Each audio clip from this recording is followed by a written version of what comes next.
without further ado, I think I'll hand you over to Mark.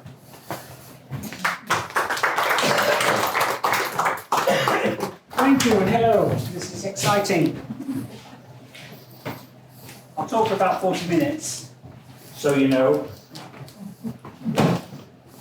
So yeah, just get me thing. Yeah, good evening. So a decade ago, landed me tickets for Trooping the Colour, as you know, London's annual ceremonial event marking the Queen's official birthday, as it was.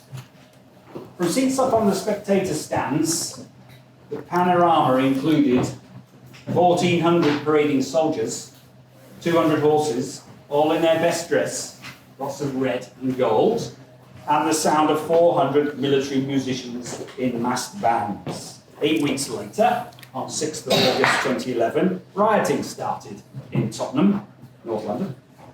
Over the following days, destructive expressions of discontent spread across the city.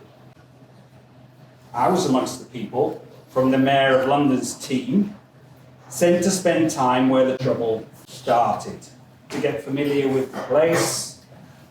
In the following months, we pushed forward a detailed economy audit of the Upper Lee Valley, London's part of it, to capture an understanding and bring to light the specifics of businesses.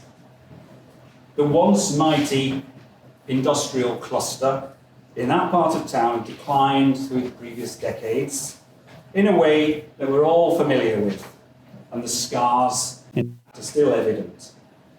But delving deeper, we discovered an impressively strong current industrial scene, and noticed that the long established were being joined by newer, thriving enterprises. During the 70s and on into the 80s, a shakeout of UK manufacturing entrenched in the popular imagination an idea that factories had vanished, that we don't make things here anymore. I shared those cartoon assumptions, believed that London produced no more, even while walking the streets of Tottenham. So it was a surprise to discover that interleaved with all the other industry, the logistics, the wholesalers and distributors, the depots and utility facilities, there were more manufacturers than you could shake a stick at. Among them, we came across Cashket and Partners, where 60 people produce the military dress uniforms I'd seen paraded just weeks earlier, only 6 miles away. Some 5,000 uniforms per year are meticulously handmade by the specialist tailors in their factory, a few minutes' walk away from where those riots erupted. From there emerged gold coats for the state trumpeters, the uniforms of the lifeguards, the blues and royals and the household cavalry, and the gunners firing the royal gun salutes. Those 2011 walk the streets manufacturer discoveries made such an impression that soon after, a From Around Here exhibition was orchestrated to show off locally made items. Garments, jersey fabric, shoes, leather goods, theatrical wigs, bread and cakes, furniture, mirrors and mirror balls, catering equipment, signs, architectural metalwork, carved stone and wood, all catching the eye through windows on Tottenham High Road. That's what set me off on the task of making a list of who manufactures in London today and getting to understand the whole dynamic. So, back to where we were. The new and wondrous Made in London book is part of that mission, to unveil, explain and celebrate, to see if perceptions can be changed, whether we can nurture a more encouraging and more welcoming shared attitude to a part of the economy that to me seems miraculous. The list is now heading towards 4,000 long. While not definitive, it's the best there is. And the vitality and breadth is breathtaking. Most weeks, I discover and add a few more. I'm sketching out for you now then, just as you'll see in the book, when you buy one, an overview of this scene. And I'm offering a few thoughts on what a good future could be like. The book also includes more depth, with flurries of Carmel King's photos and short texts by Claire Dowdy about each business, giving visibility to a 50-strong sample. A taster of the manufacturing activity hidden away within London's vastness. So yeah, it's a must-have book. To delve deep into a city's world of producers, it helps to be a producer yourself. And for me, that happened by chance. In 2012, I went to buy a tray from a small urban manufacturer, and a few months later, it had become a two-family business. My family and that of the founder. We make trays, anodized aluminium ones, deluxe, of course, design classics. About 25,000 per year emerged from our little Peckham factory. It started in the basement of a radio shop in the 1930s and became KMET in 1947, a classic story of city enterprise. But 9 years ago, the business nearly evaporated. Now we're on the up again, have tripled sales, pushed into 40 countries, and grown the team to 14. Got ourselves a royal warrant. We are proud to have been in our part of South London for 75 years, contributing to the diversity of that area's economy. Yet the storm clouds are above us.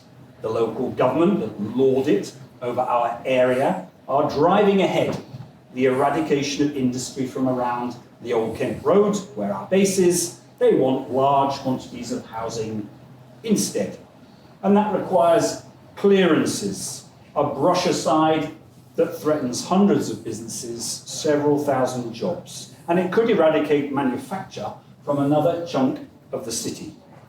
The centrifuge in which we and our neighbours find ourselves is typical of today's London. As the residential developments rise around us, as the space squeeze tightens, it's the right time for embattled urban producers to go for visibility. Point out that we are not nothing. Fight back through revelation and celebration. Push for a shift of opinions, and so I must send your minds on a journey. So imagine catching the train from Fenchurch Street station, heading out from the city towards Tilbury, down Thames. Get off at Rainham, then walk across the marshes to London's eastern border and float yourselves up high. From where you will see, you'll win a spectacular view that includes a snaking river and the distant towers of central London. Within that panorama, you'll see big chunks of industry, giant distribution sheds, packers and shippers, transport yards,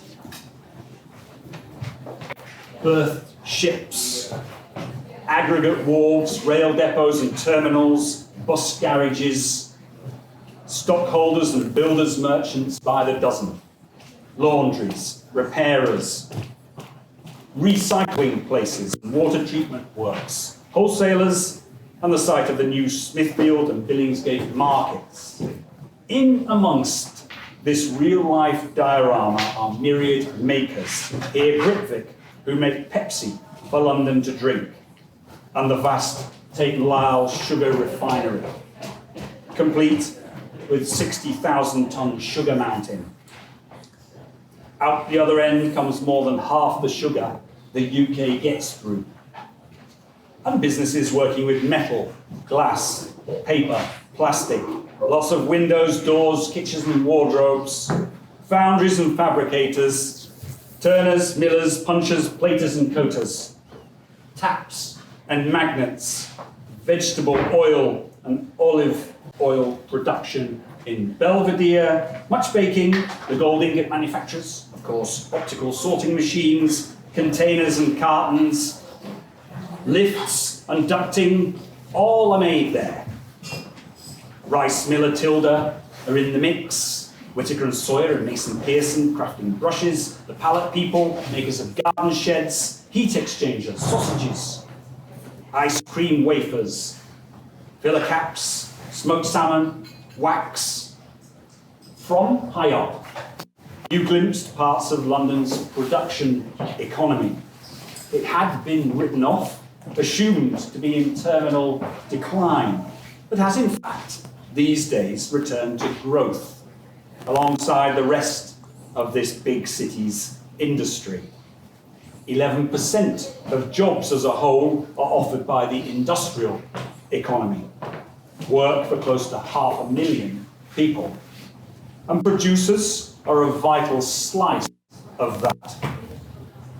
Ford's diesel engine plant in Dagenham, another part of the cityscape you looked over, is our biggest factory, sending out over 1 million engines each year with a workforce close to 2,000.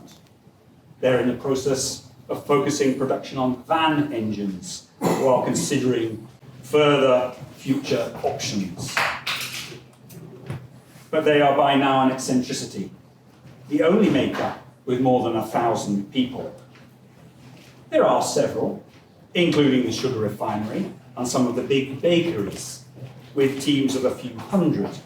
But the city's manufacturing economy is dominated by small businesses, and it is remarkably vigorous and diverse. The majority of those businesses thrive by being hooked to the London market, the everyday facilitation of our lives, making when needed and bespoke stuff ranging from sandwiches and dairy products to metalwork and scenery. It's no small matter that city-serving economy, humdrum and hidden, but essential. It needs to be near and always evolving, and it can be expected to expand strongly as the city's population continues to grow. A burgeoning London is going to need more than its current 140 plus steel fabricators and at least 200 printers, while the demand will be there for additional wood workshops, multitudes of food and drink makers, and much else. Super Tough in Park Royal are just such a server of London's needs, and they're in the book. They cut, polish, and furnace toughened glass. They're the UK's biggest independent supplier, operating around the clock from a 100,000 square foot factory, 130 employees, sending out glass in their fleet of 25 branded lorries. Over the past 3 decades, some categories of making in London, for example, engineering and printing, have continued to contract or migrate away, and the hemorrhage of process plants has included the likes of Amilum, Nuplex, Pirelli, Kodak, this one, Guinness, Sun Chemical, Jablite, Sanofi, Seabright, Murex, Lotus Croclan and Pura. While London looks likely to lose more of its few remaining big processors, it seems that such structural loss, a century-long process of dispersal, has nearly run its course. The final shakeout is now balanced by a surprising return to growth across several manufacturing sectors. When Nestlé did away with their Hayes coffee factory in 2015, they shed 230 jobs. And closure the following year of InBev's Stag Brewery in Mortlake snuffed out 180. But the rapid emergence of small coffee roasteries looks set to easily compensate for the loss of Nestlé. Likewise, it had seemed likely a few years ago that we would become, oh my God, a one-brewery city, Fuller's at Chiswick. But in fact, in just a decade, over 70 new breweries have emerged, with a handful, such as Meantime, Vorpure and Camden Town, dramatically upscaling. The last of those grew from 0 to 200,000 pints per week in their first 5 years alone. And soon after that, supported by investment from their new owner InBev, the mighty and monstrous, established their 58,000 square foot brewery in Ponders End. The jobs generated thus far by the new breweries far exceeded the loss of employment from InBev in Mortlake. Today, baking is rampant. It's one of those fast-growing, just-in-time urban production industries, Wembley's finest here. High-volume bakeries such as Warburton's, Hovis, Greggs and Allied have all expanded their London facilities. Warburton's in Edmonton is particularly impressive. After 70 million investment over the past decade, they now run around the clock, making 23,000 loaves per hour, 3 million items per week, 300 people are employed there. McVitie's bakes on through the decades. Meanwhile, with blossoming appetite for craft baked bread, the number of smaller wholesale bakeries has been increasing to about 170 currently. Brands such as Conditor, Paul's, Honey Rose, La Durée, and Blackbird have all become significant London producers.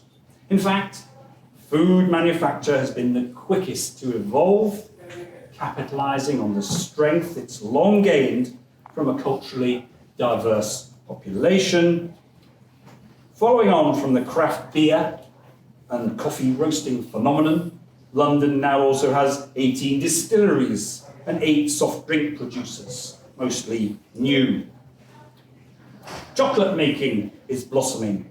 West London producer Prestat here has been going for 120 years, and these days makes 100 million chocolates a year, up to 40% exported, mainly to Italy, because they're Italian-owned.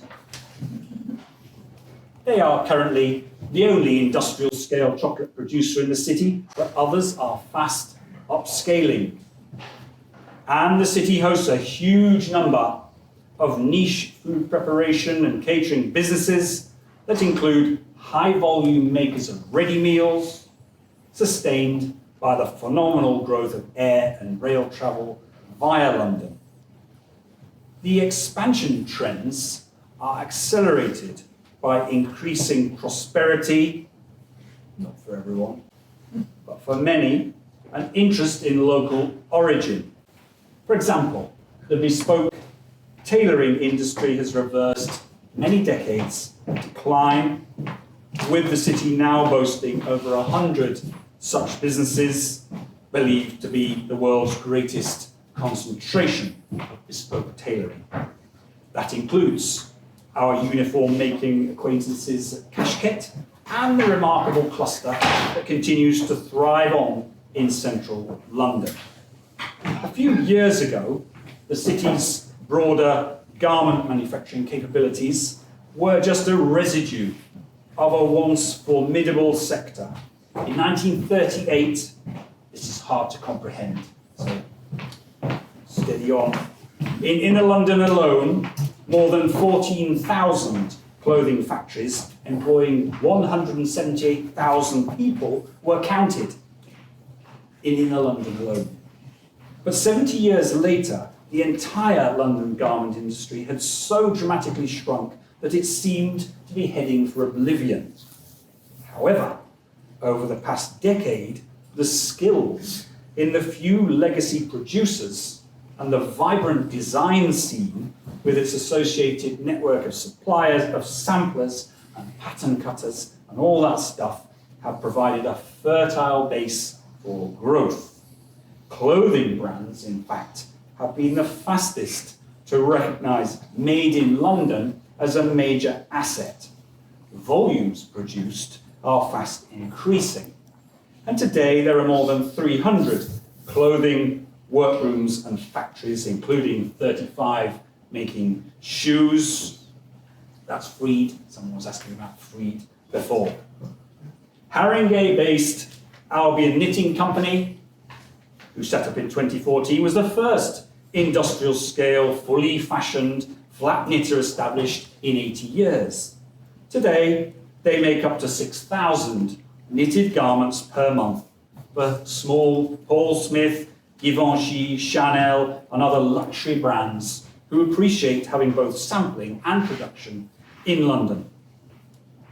While once it might have been judged just quirky that those military dress uniforms are produced in Tottenham, now such meticulous capabilities can be understood as an indicator of London's potential for manufacturing growth, as is the survival and thriving of a tin can maker, 4 mannequin manufacturers, 4 paint producers, 15 lift fabricators, 6 gun makers, 65 precision engineering workshops, 3 metal spinners, a propeller maker, a dozen foundries, an aircraft fit-out specialist, a vinyl record presser, alongside producers of umbrellas, of course, staging, coin slide mechanisms, ceremonial hats, ladders, tipper truck bodies, briar pipes, cheese slicers, solenoids, gas springs, radars, French horns, guitars and violins, snooker cues, music stands, go-karts, instrument cases, picture framing machines, lights, electron tubes, clocks, alternators, prop shafts, scaffold towers, paper bags and traction sheaves.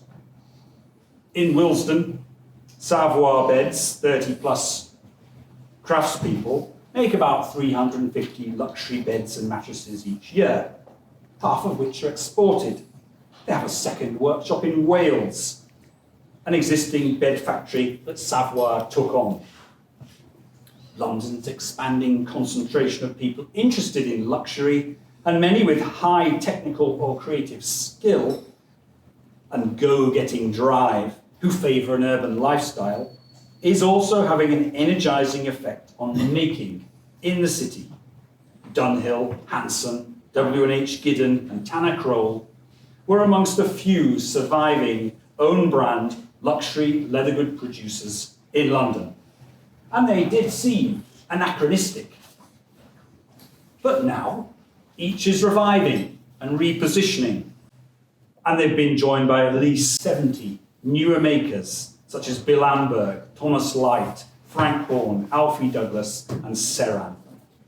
This phenomenon repeats across many manufacturing categories that are flourishing, not just because of the London market for specialist and deluxe goods, which could be served from elsewhere, but also because the people with the desire and the skill to produce want to be in this city. New enthusiasm for making has bubbled up. It's another cause of the strengthening production dynamic in many mature cities. No one predicted the blossoming of urban wooden spoon carvers. And while this may seem bizarre, it points to a broader trend. In London, craft making by many micro businesses has become, once again, a hefty component of the manufacturing economy. It all adds up to quite a bit. Jewellery and other fine metalwork had remained significant in London, including the impressive throng in the Hatton Garden area, but recently it's been vaulting ahead thanks to many dozens of new workshops, small-scale production of ceramics and treen, as well as scents and candles, is expanding. The making of art, dominated by printmaking and painting, has grown exponentially, And while some emerges from a handful of factory-scale studios, most comes from many hundreds of mini producers. In fact, the city's most prodigious cottage industry. Open access workshops have been helping the popularization of making, with over 50 springing up across the city in recent years.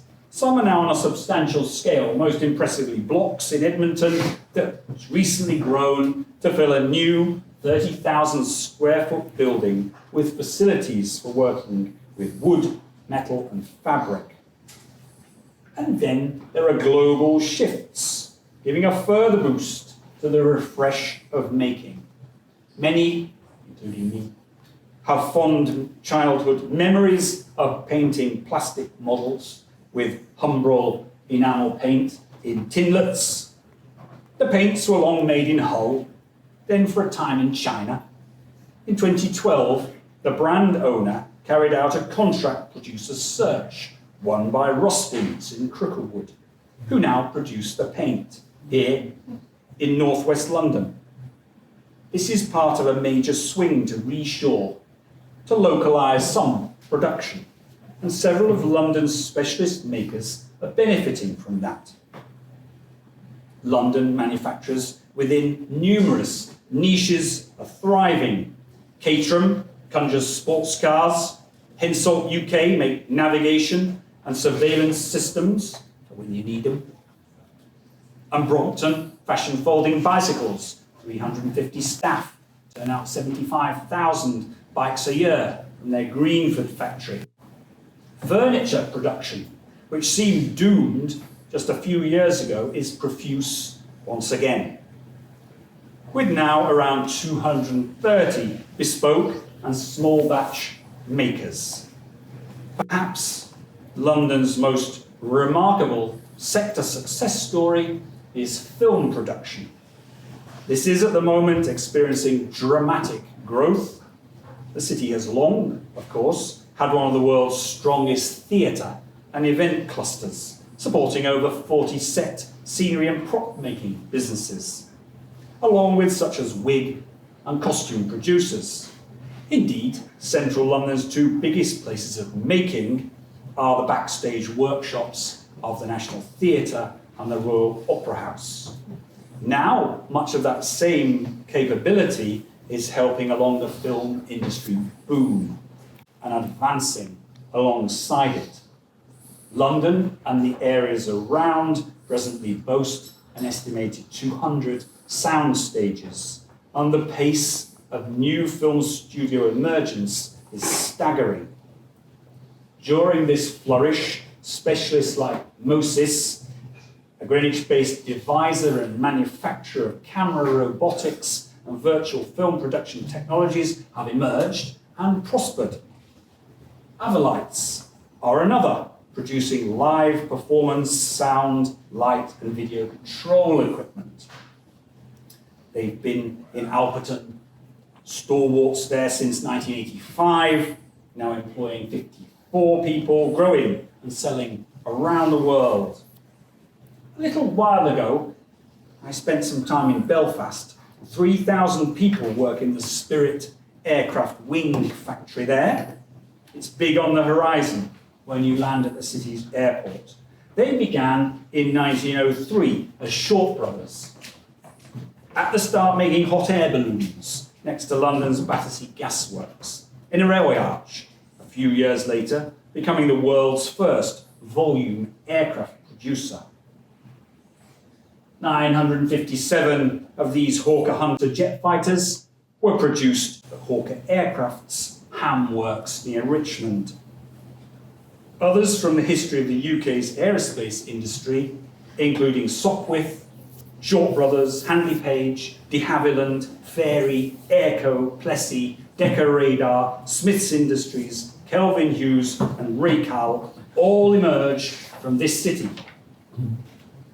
As did car companies Vauxhall, Lotus, Aston Martin and Bentley. Hundreds of other manufacturer out-migration stories can be traced in history and the present.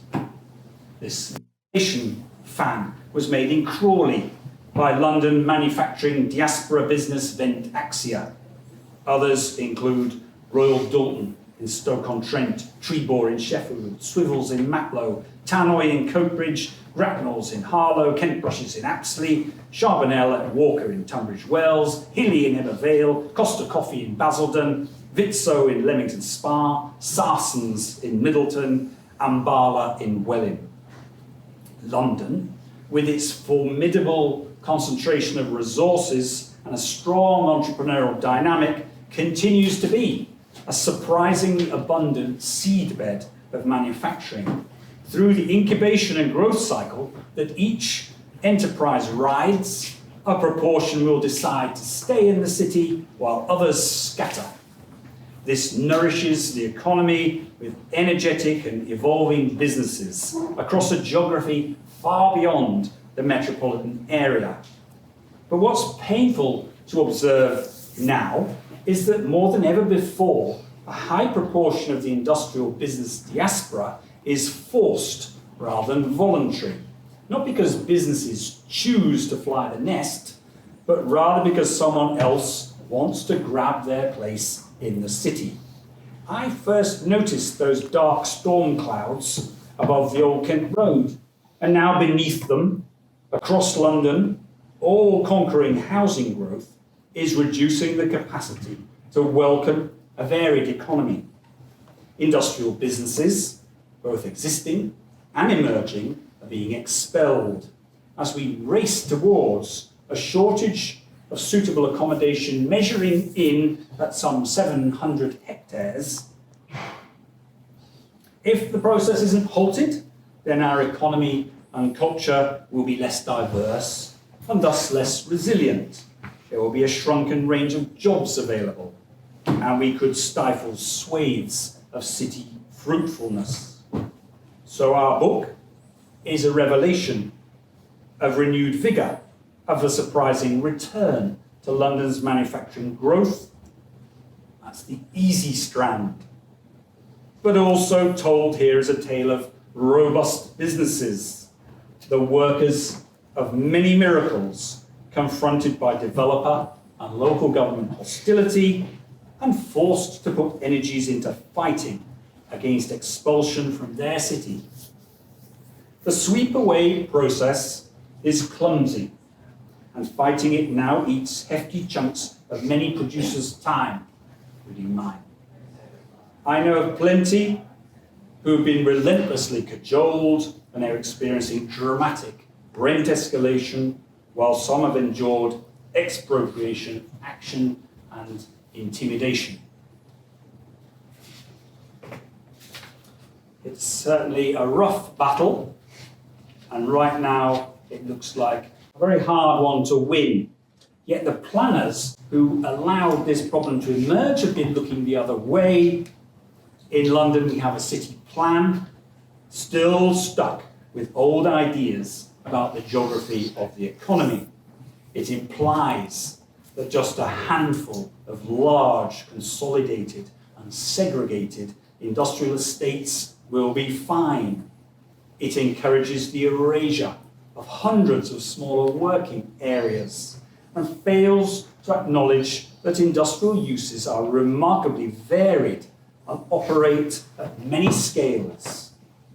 There is little mention in that plan of the differing relationships between productive activity, the people driving businesses forward, and the markets served. A good city has industry, I say, not hidden away, but present and accepted. Such a city can accommodate its messy as well as it's neat. It can make room for distributors, repairers and recyclers, host small makers and producer startups, as well as established manufacturers. A better London would be proud of its multitude of small factories and many mid-sized ones.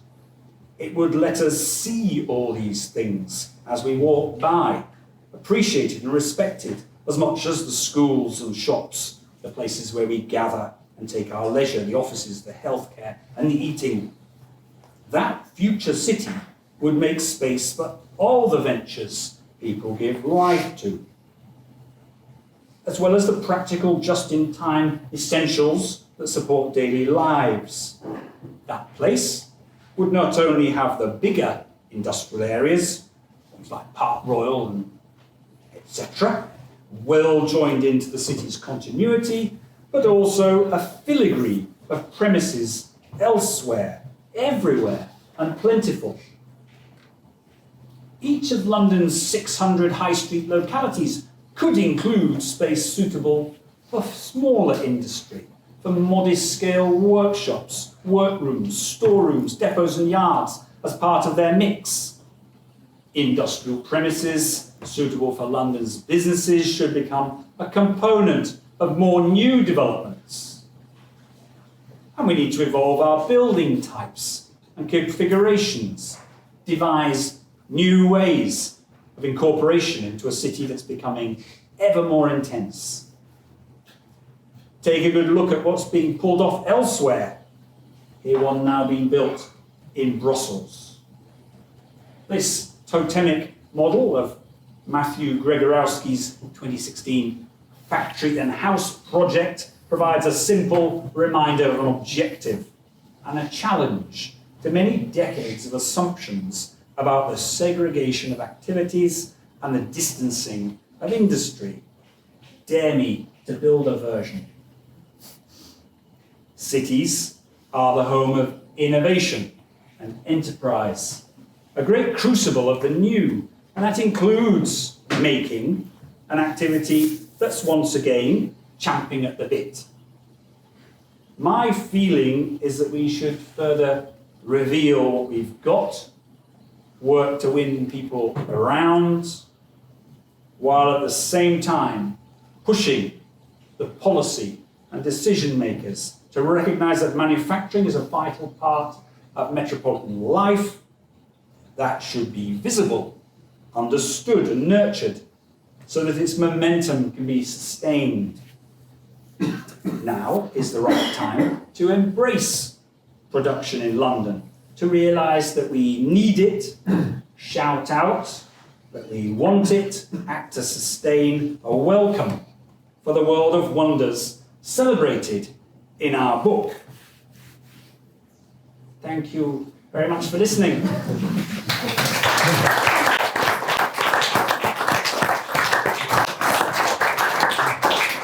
A little afterward, you might like to have a look at this little website, Just Got Rolling, and a little Instagram bit of that celebration. Thank you.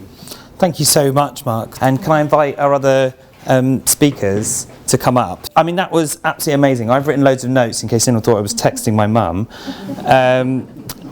So many things buzzing around my head, but I'm not the person of interest here, so I'm gonna bring our speakers in a bit to have a bit of a chat. I just wanted to say that I thought Mark, your presentation at times was almost like a sort of spoken word poetry, these incredible lists of places and people and times and products, and I just thought it sort of acts as a testimony to the sheer volume. I mean, you said 4,000 places of manufacture. I mean, is kind of, you said that's not even exhaustive, which is quite incredible. So I think what I'll do is I'll come to some of the different people and I'll ask you to introduce yourselves, if that's okay, but then sort of start with a question, so that it's not just you just saying who you are. So I thought I'd start with Carmel. So Carmel, did you provided all the photos for Made in London? The pictures for the book. So I guess so who are you? But then also, like, how did the book come about? So I'm Carmel King. I'm a photographer, and I met Mark about 5 years ago, I think. So I was living in Walthamstow, and I was kind of documenting the makers and manufacturers in that borough, and that's when I met Mark and was kind of aware of the research and kind of collating of lists that he'd been doing. So we kind of started collaborating. We did a really nice project in Southwark, coincided with a kind of open studio day. And we should have brought one, but creating a kind of nice free newspaper, just kind of celebrating maybe 10 businesses that were down there in Southwark. And it was really just about making industry more visible. You know, as Mark says, so often it's kind of behind the scenes in these dirty industrial areas. and I find beauty in these places and really enjoy photographing them. And so it's about kind of, bringing the visuals to Mark's research. And so Han, I mean, just talking about this, there's going to be a theme of Walthamstow going on tonight, but Han, you've got the Black Horse Atelier in Walthamstow, don't you? That's correct, yes. And I think, for those who don't know the Atelier, it's located by quite a dense residential area, isn't it? It's quite a mix. It is very mixed, but it's becoming, as Mark pointed out, it's becoming more residential. And the danger and worry for us is that we are losing our soul a little bit in that. And I own my building, I'm very lucky. But every day, not every day, but twice a month, I receive letters from developers saying that, do you want to sell your building? And I've been in that building for 26, coming to 27 years. I'm very much connected, holistically connected to that building. I'm a maker, and I am proud to say that I learned my trade, my heritage. I'm a London tailor. I know how to make garments, and I am so proud to be in this city. And there is no value in terms of money to that. And it's difficult to make people understand that. And Mark, you pointed out so eloquently, so well. Very often we struggle to give that message. And it's an amazing job you are doing. Thank you. No, thank you. And you? Well, I think Han, you should tell people a bit about the Atelier, and I think also I wanted to talk about this idea of co-location and mixed use, because the Atelier is not just a jeans workshop, is it? It does something else as well. It's when I purchased that building 26, 27 years ago, it was a double glazing factory. So it has two roof, north facing, and we employed at one point 110, 120 people there. And gradually, when the manufacturing and textile went from London to Eastern Europe and Far East, I followed that trend. So when you follow a trend of leaving your city and going further, for me personally, that detachment, that disconnectivity started. I was away from my family, I was away from my city, and I was questioning my own values. And when you start questioning on a personal level your own values, it's a painful process. I'm sure every single one of us went through that process. And I was in a meeting one day, and the question was creativity. How do you connect with your creativity? How do you call yourself as an artist in your everyday, day-to-day life? And when the question came to me, I said, look, I need to think about this. And I need half an hour because it was a big group. So when the question came back to me, my first memory of being creative was in that factory. So I decided to come back to that factory and be creative. So I don't know how many of you are makers, but it's a ritual, it's a meditation when you make something. I think London has one of the most amazing museums and theatres, which you mentioned. But without makers, you wouldn't have any museums and opera houses and theatres. So we do need makers in cities. We do need crafts, small to medium-sized makers. And it's so important for the soul, for the survival of any city. I think it's a really good point about, I guess what you might call back of house manufacturing or hidden making. And if you're interested, there's a film called London Made, which was produced by a practice called We Made That. Have you seen it, Mark? And it documents all the manufacturing that goes on to keep the Barbican going. So they look at costume makers and set builders and people. There's the guy who does the buttons, and so it's really worth checking that out. London Made. I also wanted to come to you, Lola. And tell us about your business, but also I'm really interested in this idea of craft and maker and then manufacturer. And I don't want to insult some people by giving them the wrong label. And I just wonder where it's sort of, where you feel it kind of, where it blurs or where it's distinctly different. Hi there, I'm Lola. I think for me, definitely my career's not been linear, so I wouldn't pigeonhole myself and say I'm a maker or I'm a designer or I'm a manufacturer. I'm sort of all these things somehow came to it. So I am a co-founder of a brand called Wax Atelier, and we predominantly make candles, but that's, didn't set out to be a candle maker. So actually, I'll just explain that, like, somehow 6 degrees of separation, but I know all of you through making design of the craft world. So Carmel, I met in 2015. So I was at the Black Horse Workshop. That was my first kind of studio when I graduated from the RCA. And so Carmel came to visit the Black Horse, and she wanted to photograph. I think Carmel wanted you wanted to start your photography portfolio, and approached me and started to photograph my work, and we became friends, and you photographed many of my projects. And Mark, I met when I was at the RCA, and you came in and you set a brief, and it was about London manufacturing, and and that list was much shorter then, and it was just fascinating, and we developed a project, and our students were quite green, and we kind of thought that it was all about designers and designing kind of amazing sort of superstar design classics, but actually it's more than just that. You need manufacturers, and you need to understand manufacturing, and also you need to understand where your design fits into the world. At our space,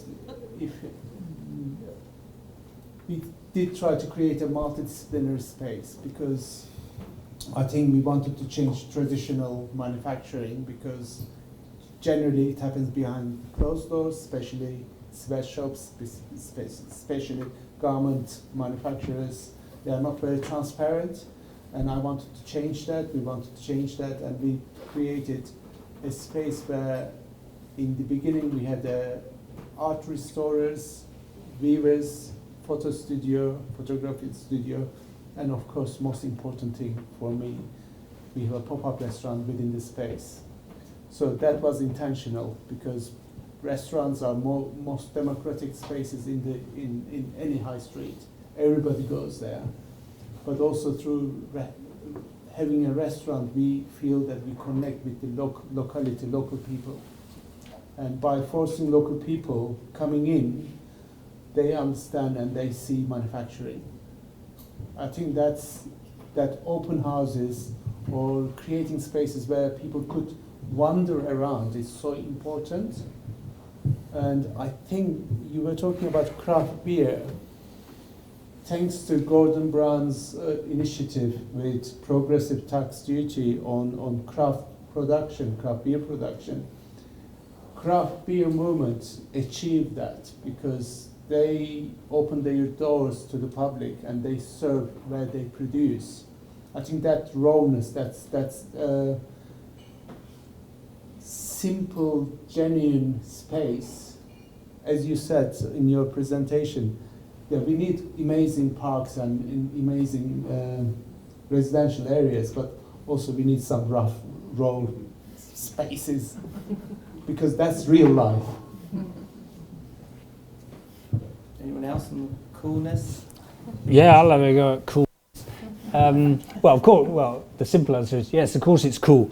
But there's a challenge there, I think, around. There's a bit of a habit that goes back even to the likes of Mr. Ruskin, of driving a wedge between craft production and manufacture, and I think that's not very helpful. I mean, in my mind, it's. Of course, there's lots of distinctions in many different ways of producing, but it's all a continuity. It's all the same thing. That's why I tend to emphasize even painters and artists. It's a form of manufacturing. It is a very high workmanship of risk content. It's a very high creative input, but it's still a form of production. and at other extremes there's very automated production. But it's all part of a continuity. It's all about making. So I think it's not very helpful to drive a wedge between it and say one's cool and it's a bit more the preserve of people who are interested in art and etc. and the others less. Would you say that? I think there's a slight difference, but that's my take. And would you say that craft feeds manufacturing? It's not the other way around, though.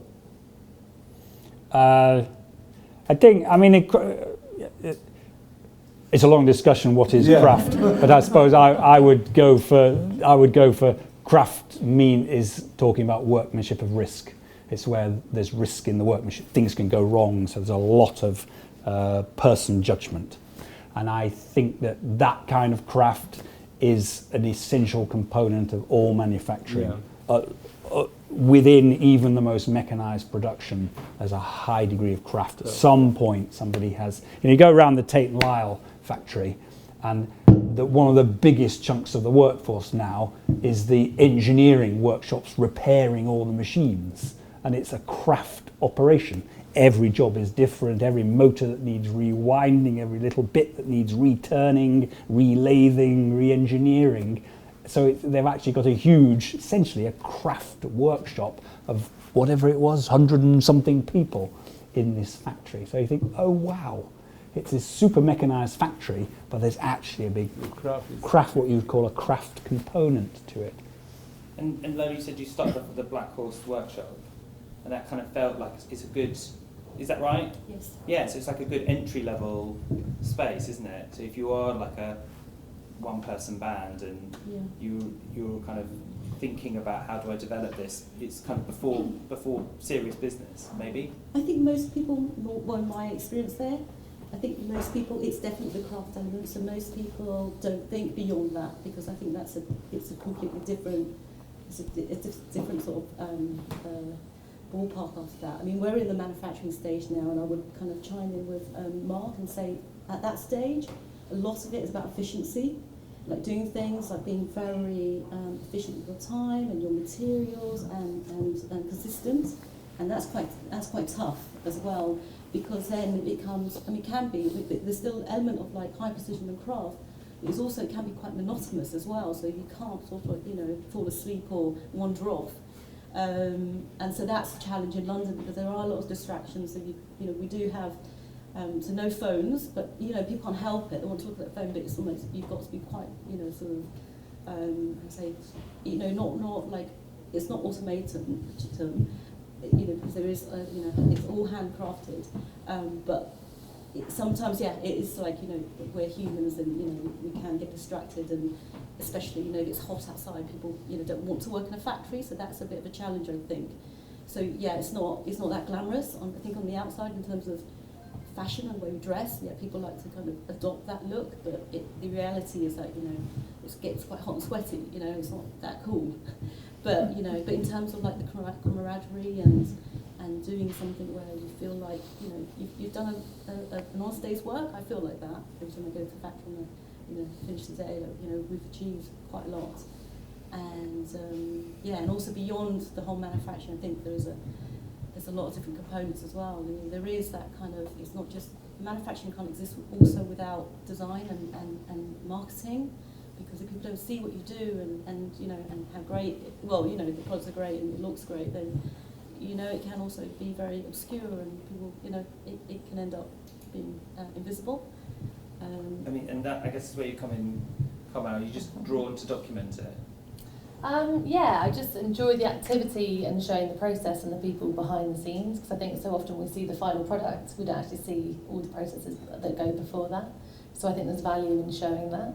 And I've been trying to convince, makers and manufacturers that actually if you've got a high-end product, you need to convince your audience and your market of why it costs that, because of all the work that goes into it. It's their perfect Instagram shot of the end product. Yeah, exactly. Isn't it? Which people will say, like, I just want them to see that. I don't want to see behind the curtain.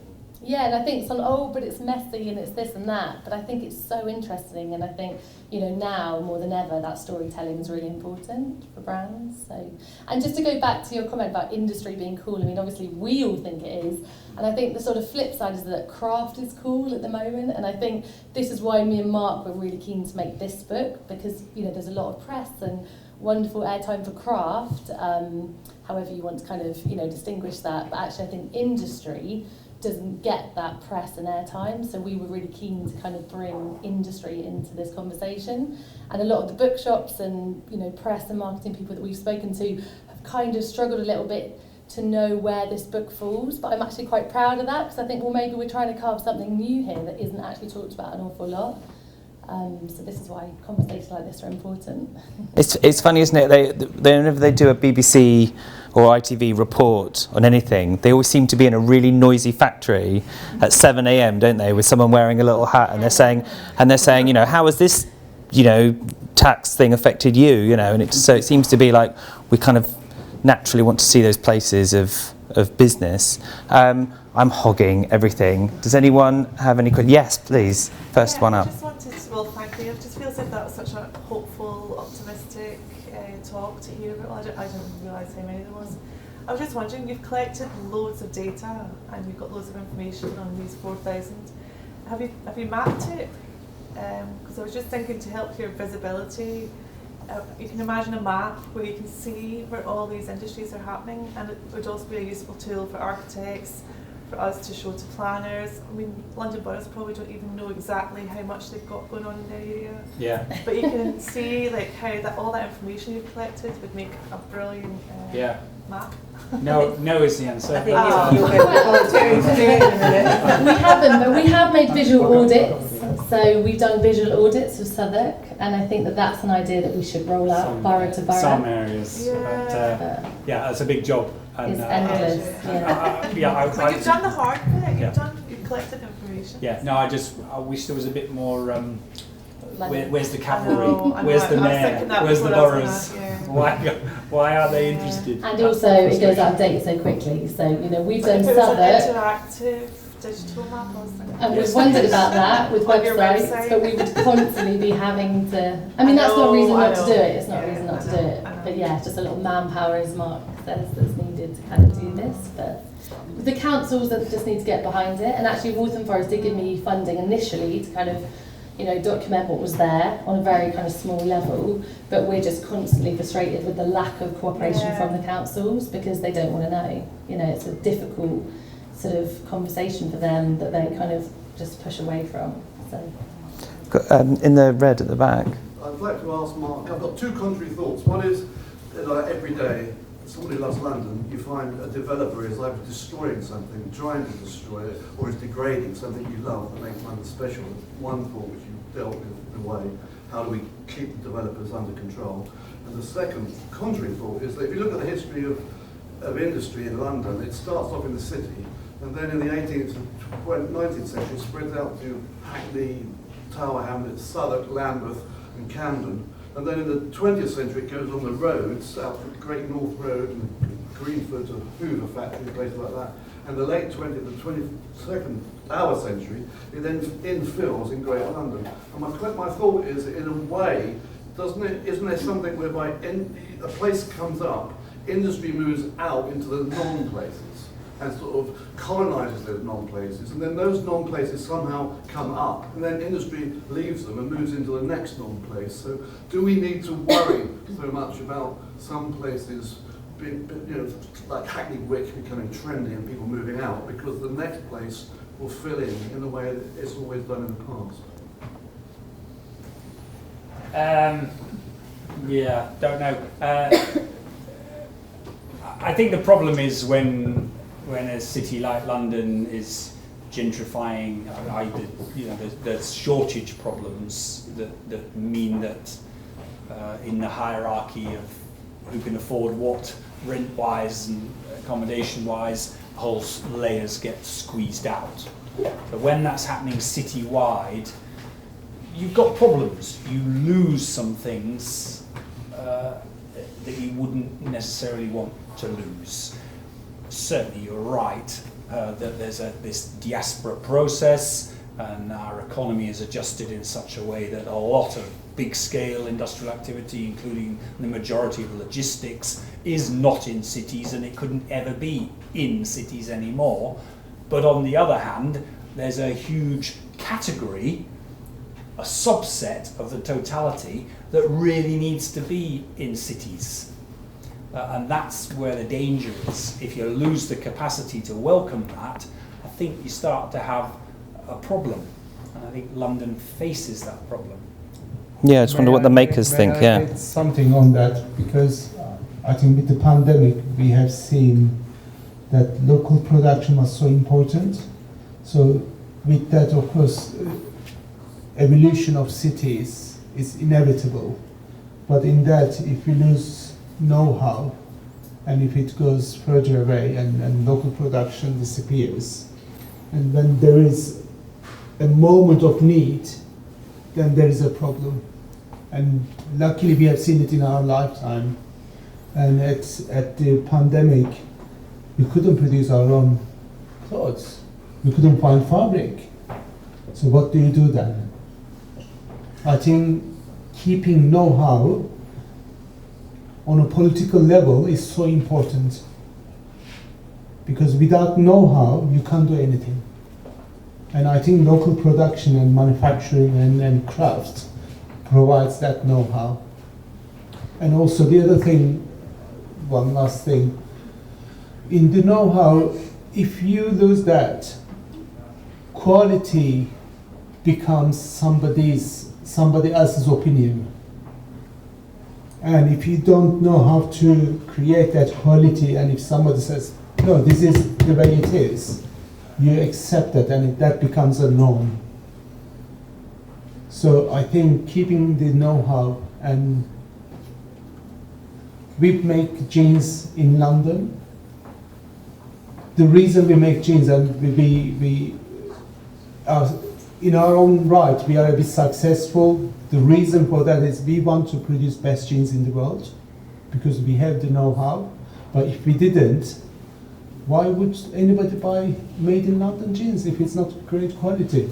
So that's really important, keeping know-how and trying to make best you can. Yeah, it was a similar thing, just that it's jobs, you know. So many of the factories I went to were really struggling to recruit. And I think, but they were determined to kind of stay in London because all their workforce were London-based and didn't want to move out with them. So it's that kind of push-pull of, you know, being able to recruit and getting the craftsmanship and the know-how. And also, there's so much connectivity between businesses that I think people don't realise as well. That there's so many kind of those kind of symbiotic relationships where they use one another. So the powder coaters being around the corner from the steel fabricators, and you know that was a really lovely story that kind of wove throughout the book. Was that actually a lot of people? I'm sure Lola, you know, you have this that you use people down the road, your neighbours, you know who's where. And that network is invaluable and very difficult just to kind of recreate instantly in a completely different part of town. So I think actually people really need to harness that and actually be aware of more what businesses are there, because then we can really use each other. I think a really good example as well is, to your question, is Blocks, which you mentioned, which is in Enfield. They've moved into a non-place, which they know is very soon going to become a place, isn't it? Meridian Water is growing around them, but they're in this precarious situation now where can they last until the place catches up with them? And they were telling me the other day they're just waiting for this bridge from Meridian Water Station to be built that goes over the massive road. And when that bridge is built, suddenly access to that site is unlocked. So suddenly they will be much more prosperous. I think I know we're running short on time. Everyone wants to ask a question. This guy's been waiting really patiently, and then we might have to ask questions over drinks. Is that okay? Yeah, I was just going to pick up on the return that we find with small businesses, and I was chairman of this Federation of Small Business Policy Unit for 7 years. So that was my one connection, and I ran a company with my wife from 1963 until 2010. So we got the feel of it, and the problem was, latterly especially, we found that there were two pressures on landlords to get us out of the premises we were in. They wanted to put the rent up, and they could have put the rent up if they could have got a better quality of customer. the fact that we were considered to be a machinery with associated offices put it down. They didn't want that. They wanted an advertising agency or something like that. They could put the rent on. And of course the council would also get more business rates that way as well. So there's that pressure. They don't really want our kind of business, which is a bit, got a lot of machines and we're a bit dirty and so on. So I think that's just a point to make. A perception, yeah. To get out.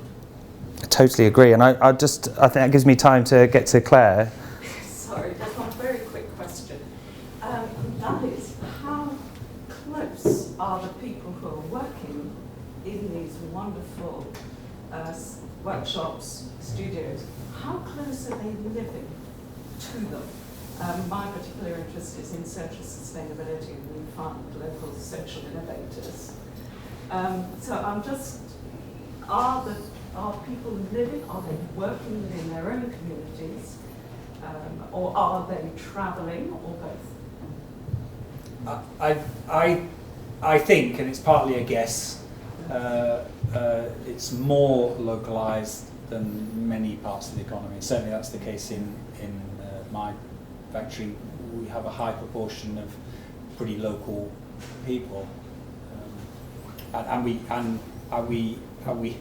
do have a little bit of bias against people who would be commuting a long way when we're recruiting. We think, oh, they're not going to stick it out. Yeah. So it's like people are local, you think, okay, that could work really well. There is a, yeah. This is relevant, isn't it? I mean, it really is. It is very relevant, yes. For the sustainability. Yeah. For the other makers. Yeah, at our place we have 20 odd people, and they're all local, within 3-4 miles. And it's really important, as Mark said, it's really important for us. Yeah, our previous candle factory in Barking, everyone was local. So since we've moved to Poplar, and so it's very local. There are some downsides, I think, at the moment, and I don't know. Maybe it's recruiting younger people. It's quite difficult because I'm not sure. I mean, you get a sense that every 2 years you want to move on. It's really hard, I think, to get young people to sort of stay. I don't think. And I was having a chat with a friend of mine, also own a candle factory. But they said the same thing. It's very difficult to retain staff in London. Whereas if they moved, and this friend of mine actually, was born and bred in Leicester. So if he had a factory in Leicester, there would be no problems. People would be really happy in their jobs and would, be there for a long time. So so very recently, we've got a really good core team. But again, you get a feeling like, especially young creative people who, love the idea of working their hands. After that, they sort of want to go and do their own thing, and it's a little bit difficult because that know-how is then lost, and you have to sort of retrain and start again. So it's a double-edged sword. Can I respond to that gentleman about the being priced out and being moved up because they want to have better paid tenants? Yeah. I think in London we have amazing social structure fabric where you have 3 million houses, opposite you have council flats or housing associations, and I think there's that amazing certain housings are rents are controlled. I think for craft and smaller production units, as a community, as Londoners, we should create a kind of housing associations, but more industry associations where rent should be controlled so that people would feel safe within their own workplaces. And for that, I think we need a political will, and we need to really talk to our local authorities and local politicians to achieve that. I think that controlled rent is a very important thing for me. So I think we've covered the social, the political, economic, geographic, creativity. We didn't even really get a chance to talk about climate, but obviously hyperlocal production is better for the environment. You can imagine knowing where your materials come from. We could go on for hours and days and weeks. And maybe, Mark, we talked about maybe we need to do another talk and change the focus a little bit, but there's so much to talk about. So I just want to thank everyone for coming tonight, and I thank all our amazing contributors and the work that they do outside of this event. So thank you very much.